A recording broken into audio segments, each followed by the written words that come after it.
gracias. Gracias por la misericordia de hoy. Gracias, Señor, porque abrimos nuestros ojos. Y hoy tú tienes un plan y tienes un propósito. Señor, yo te pido que hoy tú toques nuestro corazón, nuestra mente y podamos ser tierra fértil. Que tú, Señor, siembres y traigas entendimiento a nosotros de ser esa luz que el mundo necesita. Padre, yo te pido que tomes control de mi ser, de mi mente, de mis emociones y que yo pueda ser un instrumento en tus manos para compartir la palabra de hoy, Dios. En el nombre de Jesús te lo pido. Amén.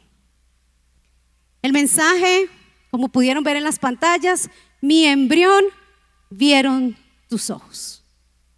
Y yo no sé si usted puede visualizar esto. Todos nosotros fuimos embrión, no nos acordamos, pero todos lo fuimos. Todos estuvimos en un vientre, en el vientre de la mamita. Y el salmista está hablando sobre esto, pero el salmista no fue a clases de ciencias.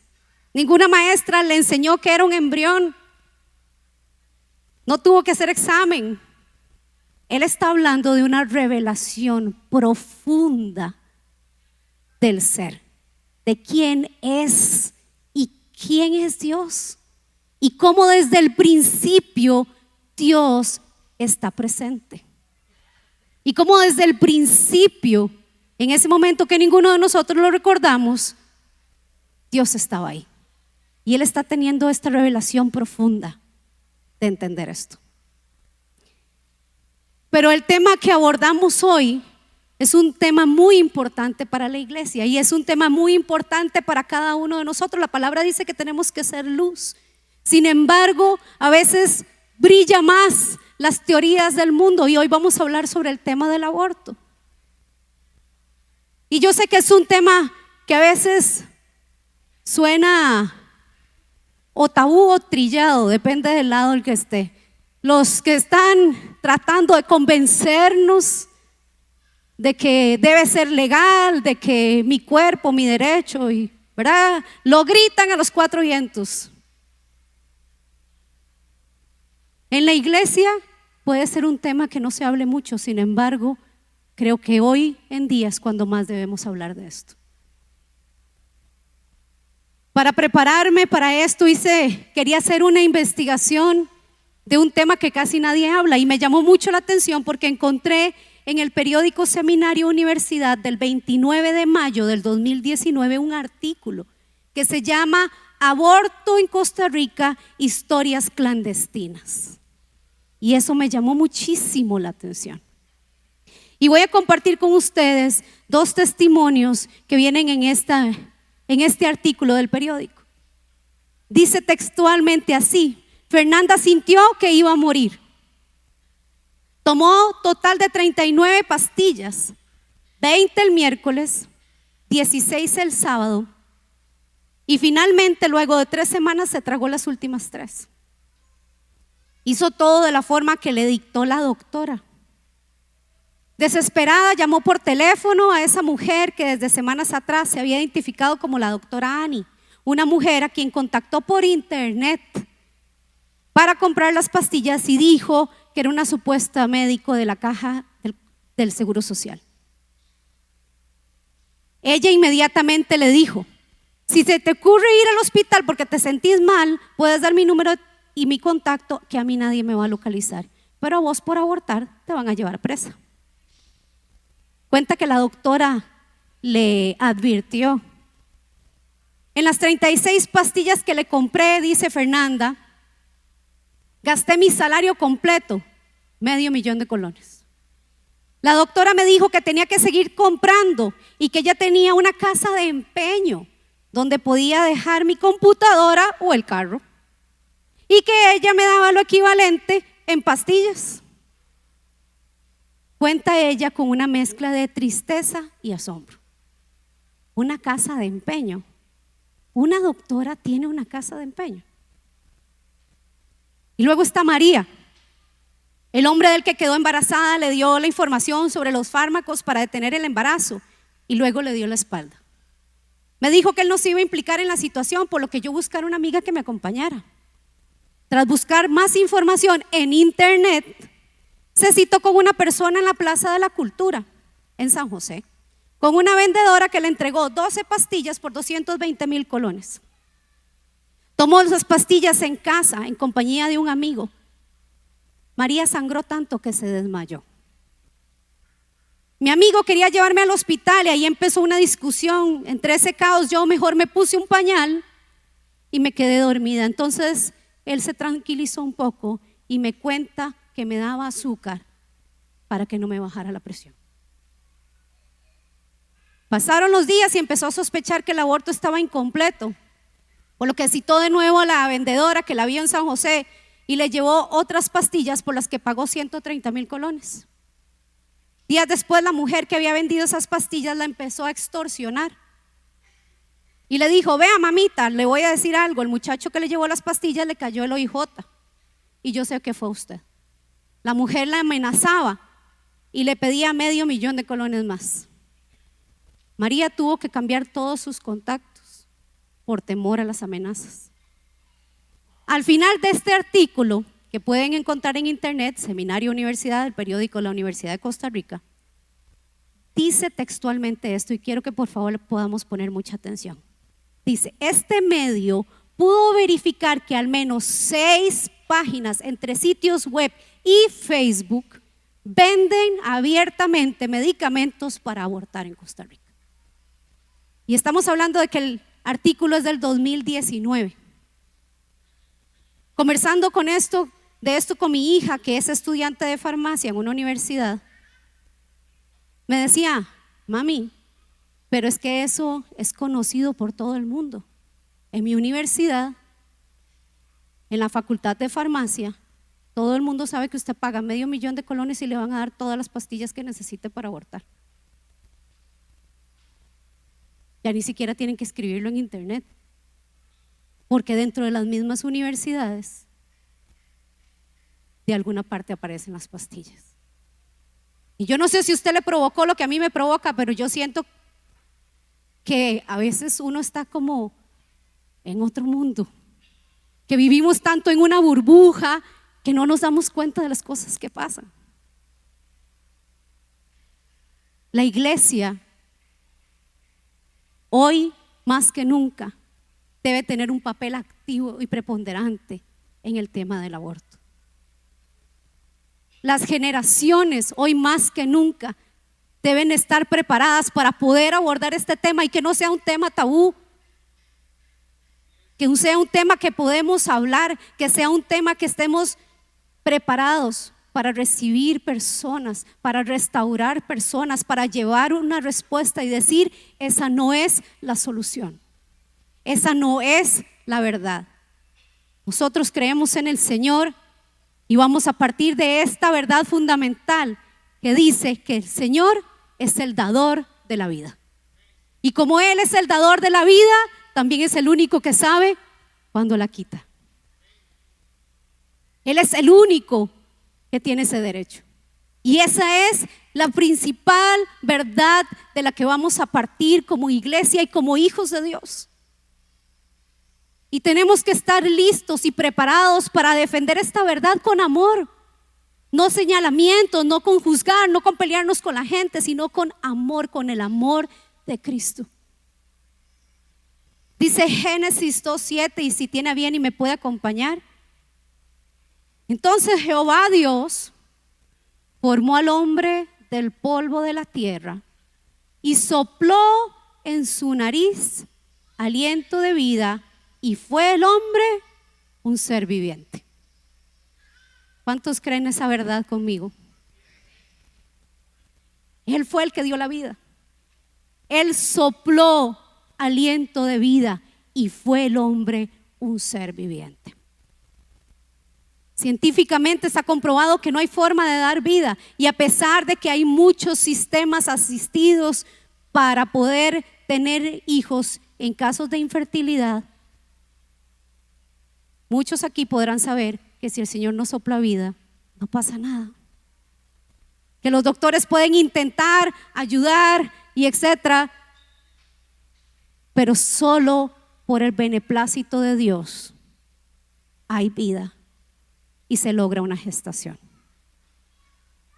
Después de Adán y Eva, que fueron hechos de una manera especial de parte de Dios, y muchos ya conocemos la historia, usted y yo y de los hijos de ellos hasta el día de hoy tenemos vida a partir de que el óvulo es engendrado, es fertilizado o engendrado por un espermatozoide que llega. Todos fuimos a la escuela, conocemos esto y creemos firmemente que a partir de ahí hasta el día de hoy, en ese mismo momento, en ese mismo contacto, hay vida, porque Dios así quiso. Usted y yo estamos hoy aquí porque un día fuimos eso. Un día empezamos siendo nada más un óvulo fecundado.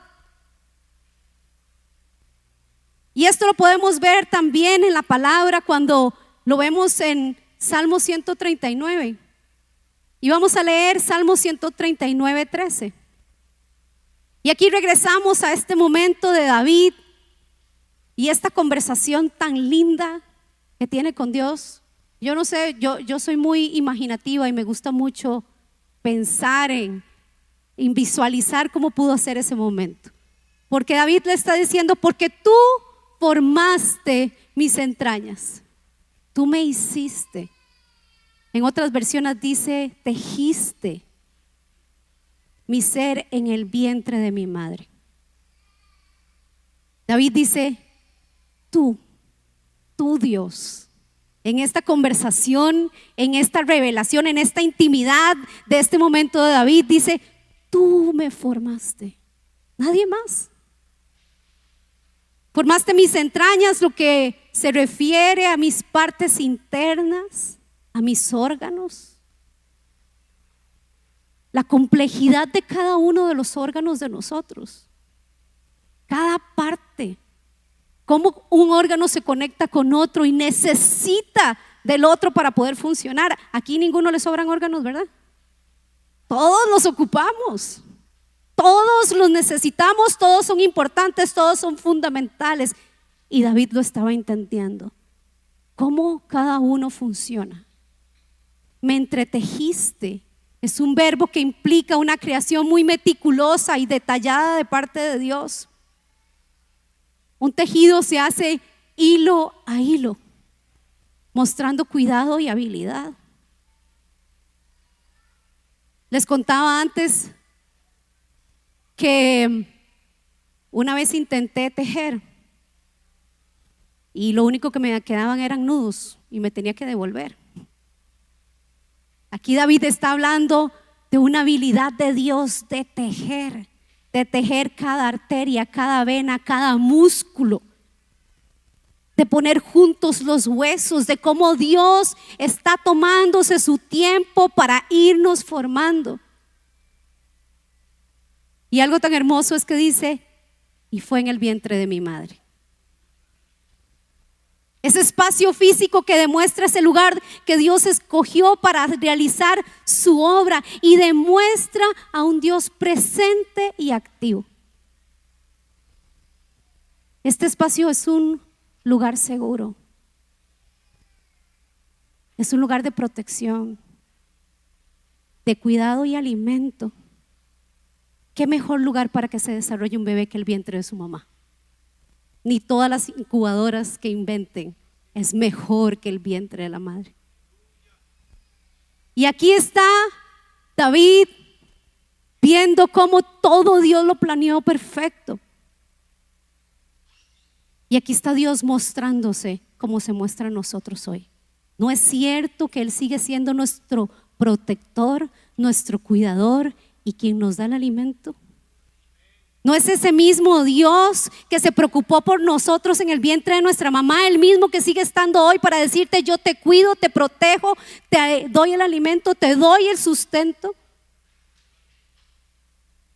David estaba teniendo un entendimiento tan profundo que desde el día número 1 Dios estaba teniendo cuidado de nosotros, que Dios estaba tomando el detalle, que Dios estaba dedicándose, que Dios estaba presente, ¿no? Nos estaba formando con todas nuestras características que nos hacen tan diferentes. Dios nos ha escogido a las mujeres y eso es un privilegio. Yo no sé cuántas mujeres de aquí estarán de acuerdo conmigo, pero es un privilegio extraordinario poder ser madres. ¿Por qué a nosotras? Pero qué gran regalo. Ese espacio en el que Dios hace, wow, donde Dios crea, donde Dios se dedica. Y todos somos tan diferentes. Nos hizo unos más altitos, otras más bajitas, unos más flaquitos, otros más cachetoncitos. Y cómo Dios se tomó el tiempo para pensar en cada uno de nosotros, me habla a mí de una palabra que es propósito. Propósito desde el momento 1, día 1, fecundación, siendo solo un óvulo, Dios presente.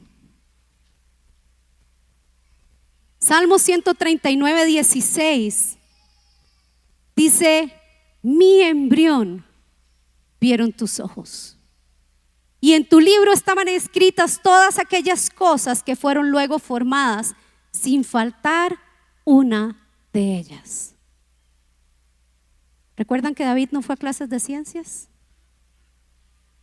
¿Quién le mostró que era un embrión? La versión de King James me gusta mucho porque dice: tus ojos vieron mi esencia. Y otra versión en inglés dice: vieron mi substancia, aún imperfecta. Y en tu libro estaban escritos todos mis miembros, que fueron formados continuamente cuando aún no existía ninguno. Y aquí vamos a hablar de dos principios fundamentales. Número 1 es que cuando Dios está formando en el cuerpo de una mujer a un bebé, eso es otro cuerpo. Los grupos abortistas dicen, y las feministas: mi cuerpo, mi decisión. Pero nosotros les decimos: ese cuerpo formado no es su cuerpo, eso es otro cuerpo. Ese cuerpo que Dios está entretejiendo es otro cuerpo. Cada quien de nosotros es libre de tomar una decisión y tenemos libre albedrío. Pero el cuerpo que Dios está formando dentro suyo es otro cuerpo. Por lo tanto, nosotros nos basamos en un principio de la Biblia. Dios está formando otro ser con características específicas y con propósitos específicos. Otro de los fundamentos es que ellos dicen que en la fecundación del óvulo no hay vida. Pero la palabra nos dice algo hermoso, y por eso me gusta tanto esta versión, porque dice: tus ojos vieron mi substancia. Porque cuando usted y yo éramos un óvulo fecundado, éramos substancia. Solo éramos substancia. Pero ahí está David diciendo: aún en ese momento, aún cuando fueron horas, cuando fue solo un día, ahí está Dios. En ese momento en que solo somos una substancia, tus ojos vieron mi substancia, que era imperfecta. El embrión está antes del desarrollo del feto. Es la forma más pequeña, pero ya la más completa. Dios decidió que nos alimentáramos de una placenta. Dios pensó en cómo nos podíamos sustentar, cómo el vientre de nuestra madre era la temperatura ideal y cómo todos nosotros nos podíamos desarrollar en ese lugar tan maravilloso. Dios siempre ha querido estar en un vínculo y estar presente. Lo que David nos está diciendo es: el propósito y el deseo de Dios siempre ha sido estar presente en nuestras vidas, tener un vínculo, estar ahí. Y cuando dice en tu libro estaban escritas todas las cosas, todas mis características, cómo soy y qué es lo que tú esperabas para mí, cuál es tu propósito para mí. Estos pasajes nos demuestran el deseo de Dios de darnos vida. Dijo Jesús que el enemigo venía a robar, matar y destruir, pero sin embargo Él había venido para darnos una vida en abundancia. Y no es solo la vida de ahorita, es que desde el día número 1 Él quería darnos vida, Él quería estar presente, Él quería mostrarnos un vínculo, Él quería mostrarnos cómo Él es todo lo que nosotros necesitamos. Para nosotras las mujeres es un regalo. Y dice la palabra: herencia de Jehová son los hijos. ¿Cuántos de aquí, si no nos llaman del otro lado del mundo y nos dicen: ve a su tatarabuela, bisabuela, una tía por allá millonaria, se murió y dejó de heredero solo a usted, le quedaron todos los millones? ¿Cuántos no hacemos hasta lo imposible por irnos al otro lado del mundo a traernos la herencia? Corremos por esa herencia. Pero la palabra no nos habla de esa herencia, nos habla de que la herencia que Él tiene para nosotros son nuestros hijos. Son nuestros hijos. Pero vean cómo son las tendencias del mundo, que ahora quieren hacerlo todo al revés, y entonces le dicen a las generaciones: no tengan hijos porque eso es lo más complicado. Y entonces las nuevas generaciones no quieren tener hijos. Y está de moda este término, yo no sé si usted lo ha escuchado: los perrihijos y los perrinietos y el perrisobrino, y todo el mundo cuida al perro. Y yo quiero decirles que no tengo nada contra eso. Amo a los animales y tengo 5 perros. Pero jamás nada va a reemplazar lo que la palabra dice que es mi herencia. Nada va a reemplazar lo que Dios tiene para mí. Nada va a reemplazar el regalo tan hermoso que son mis 3 hijos. Hoy disfruto de la herencia de Dios, de tener a mi hijo mayor, que se llama Samuel, tiene 27 años. A mi hijo del medio, se llama Daniel, tiene 22. Y la hija menor tiene 21 años, se llama Raquel. Y me gozo de verlos y de saber que tienen propósito en Dios, porque ha sido la mejor herencia que Dios me ha dado. Y dice: herencia de Jehová son los hijos de muy alta estima, el fruto del vientre, como saetas en manos del valiente. Y los papás que están aquí van a estar de acuerdo conmigo: ay, para tener hijos hay que ser valiente. Valiente. Porque ninguno de nosotros fue a la universidad de los papás. Porque ninguno de nosotros sabe cómo hacerlo. Porque todos a veces decimos: lo estaré haciendo bien. Pero esa herencia es maravillosa. Y dice que son esas saetas que nosotros los valientes lanzamos para ir más allá. Así que ni los perritos más lindos, ni los gatitos más tiernos jamás van a poder reemplazar lo que Dios tiene para nosotros. Pero el mundo está queriendo tergiversar todo lo que la palabra dice. Y es la iglesia, nosotros los hijos de Dios, los que tenemos que levantarnos y decir: cómo son las cosas y cómo el Señor nos las enseña.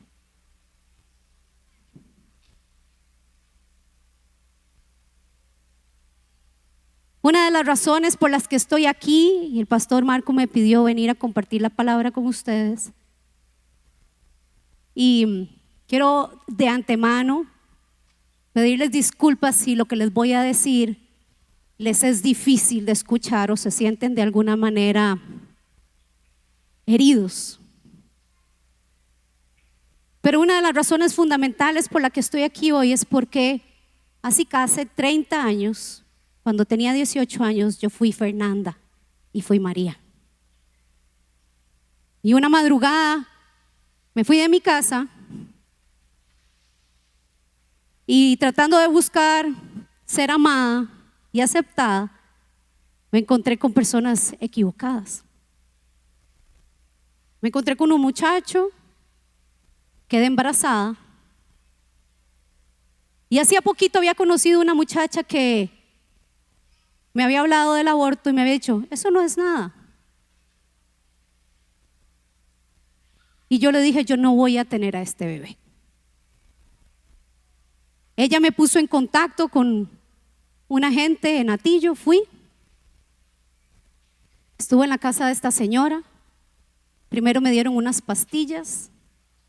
Las pastillas no me funcionaron. Regresé. Me pusieron unas inyecciones de ácido, no me funcionaron. Y por último, terminé de un consultorio de un doctor que me estaba poniendo una sonda. Y este es uno de los métodos más agresivos y violentos para abortar. Con una sonda dentro de mi útero, me pude haber muerto. Con mi útero perforado, desangrándome en un baño, sola. O pude haber quedado estéril. Y siempre digo que si hubiera quedado estéril o me hubiera muerto, hubiera pensado que ese era el castigo de lo que había hecho y me lo merecía. Sin embargo, Dios tenía un propósito diferente para mí. Y no solo eso, sino que hoy tengo 3 hijos. El Señor guardó mi vida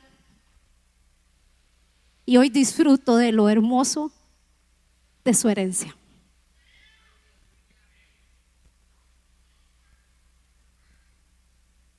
Cuando hablaba con el Señor acerca de esta enseñanza, recordaba un día que le dije, Señor, si tú me sacas de este lugar tan oscuro, yo quiero que esto le sirva a alguien. Y el Señor se lo tomó en serio y me trajo aquí. Y yo le digo a mi esposo, nunca es fácil compartir esto. A los 19 años volví a quedar embarazada de mi hijo Samuel. Bueno, volví a quedar embarazada, pero esta vez de mi hijo Samuel. Y estaba muy asustada también. No sabía qué podía hacer una persona de 19 años con un bebé. Pero en ese momento tomé la mejor decisión y dije, yo no sé cómo voy a hacer esto, pero solo hay un lugar al que puedo ir en busca de ayuda, y fue a los pies de Jesús. Cuando fui y entré a la iglesia por primera vez después de ese tiempo, embarazada con 19 años, yo dije, Señor, yo no sé qué estoy haciendo, no sé cómo voy a hacer esto, pero yo sé que tú me vas a enseñar. Y yo lo único que quiero que hagas es que me enseñes a ser la mejor mamá que yo pueda ser para mi hijo.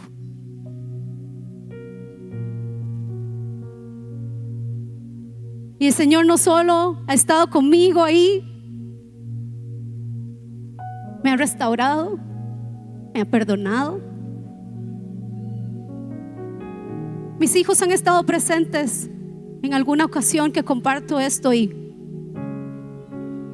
yo sé que para ellos no es fácil.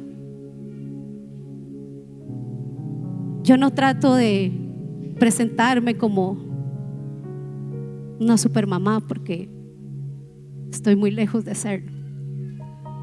Lo que quiero para ellos es que siempre recuerden que independientemente de lo que vivan, corran a los pies de Cristo.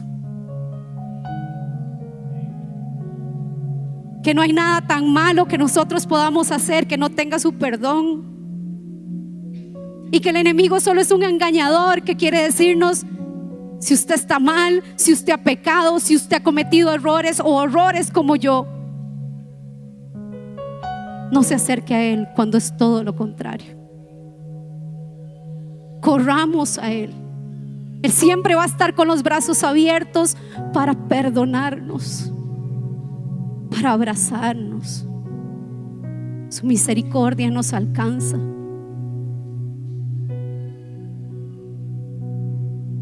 Muchas personas no van a Dios porque dicen: ¿cómo es que Él permitió que esto pasara?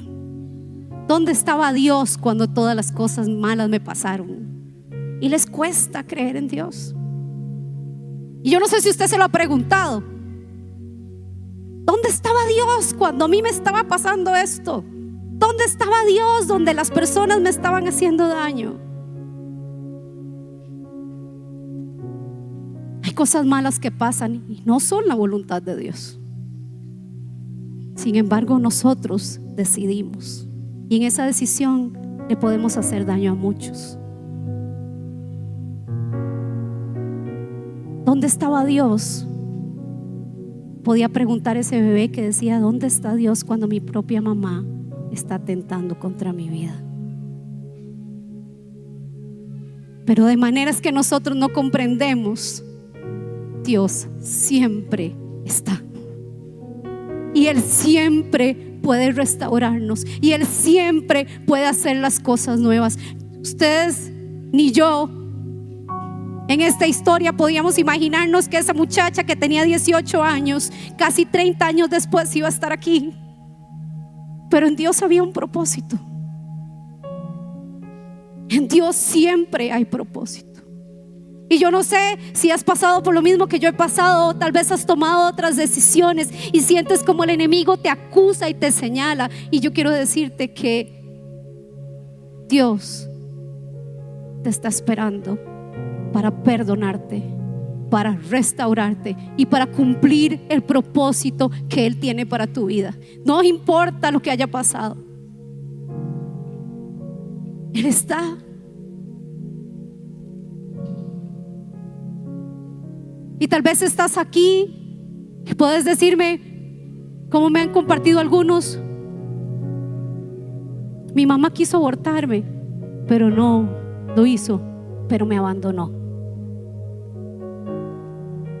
Porque hay abortos de corazón también. Yo quiero decirte que creemos en un Dios que todo lo restaura. Porque si Él te permitió vivir y estar aquí hoy, es porque sigue creyendo en el propósito que tiene para ti. Porque Él sopló aliento de vida. Porque Él te pudo haber salvado de una situación en la que tu mamá tal vez no estaba queriendo tenerte, porque tal vez te abandonaron.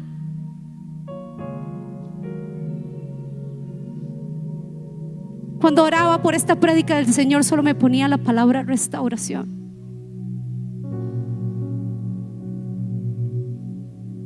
Necesitamos ser restaurados porque el mundo está esperando hijos de Dios que puedan restaurar a otros.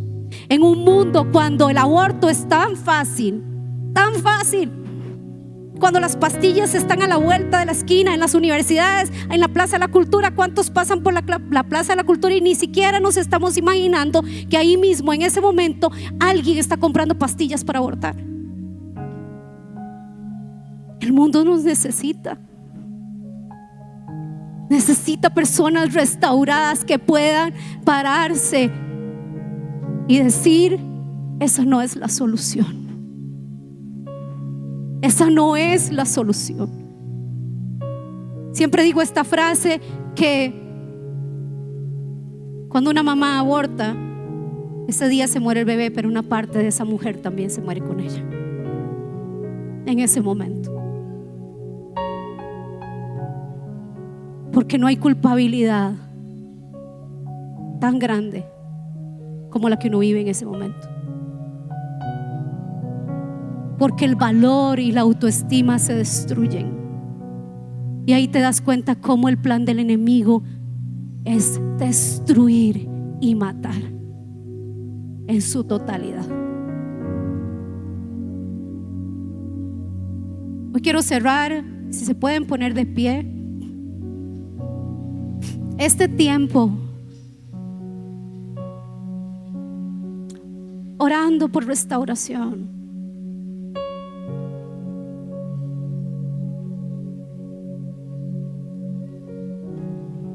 Señor, necesitamos ser tu luz, pero no podemos ser esa luz si nuestra lámpara está rota.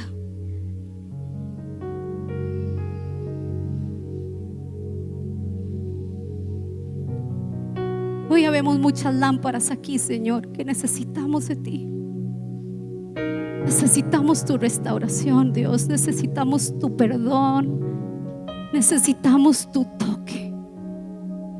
Espíritu Santo, ven a este lugar, trayendo tu amor, trayendo tu abrazo. Ven, Señor, y empieza a hacer todas las cosas nuevas, como cuando estábamos en el vientre de nuestra mamá, que tú empezaste a formar todo y a hacer todo nuevo, que te dedicaste, estabas ahí. Necesitamos ese tiempo contigo, Dios. Yo sé que tú quieres y nosotros hoy lo necesitamos. Necesitamos regresar ahí. Y si necesitamos, Dios, hacer esto de nuevo y empezar de cero, aquí estamos. Aquí estamos. Necesitamos tu abrazo, tu amor y tu perdón. Si usted está aquí y necesita pedirle perdón a Dios, es un buen momento para hacerlo. Es un buen momento para decir: Dios, perdóname. Perdóname. Necesito tu perdón y tu restauración. Si usted está aquí y por decisiones o situaciones el enemigo lo ha acusado, o si usted no está viendo desde casa y se siente acusado y señalado, hoy es un buen día para correr a Él y terminar con eso y sentirse amado y abrazado por el amor más perfecto, el amor de papá.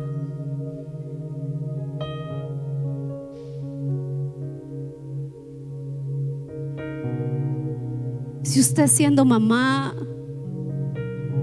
por alguna razón, ya sea física o emocionalmente,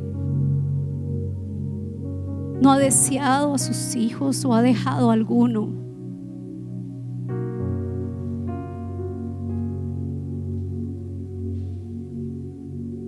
Dios está ahí para nosotros. Y si usted es ese hijo, tiene al mejor papá. Espíritu Santo, ven y toma el control. Aún en los que nos están viendo por pantalla y aún a los que verán esto después. Si tenemos vida, tú tienes un propósito para nosotros. Restáuranos, Dios. Tócanos. Y que podamos ser el cumplimiento de ese propósito que tienes para nosotros, Señor. Gracias por lo que estás haciendo en este lugar. Gracias por las familias que estás restaurando en este lugar. Gracias por las historias que van a salir de este lugar. Esas historias que con valentía van a ser contadas para impactar a otros, para restaurar a otros, para abrazar a otros y levantar a otros. Gracias, Señor, porque vamos a ser esa luz que ocupa el mundo. Te doy gracias en el nombre maravilloso de Cristo Jesús. Amén y amén. Iglesia, quiero terminar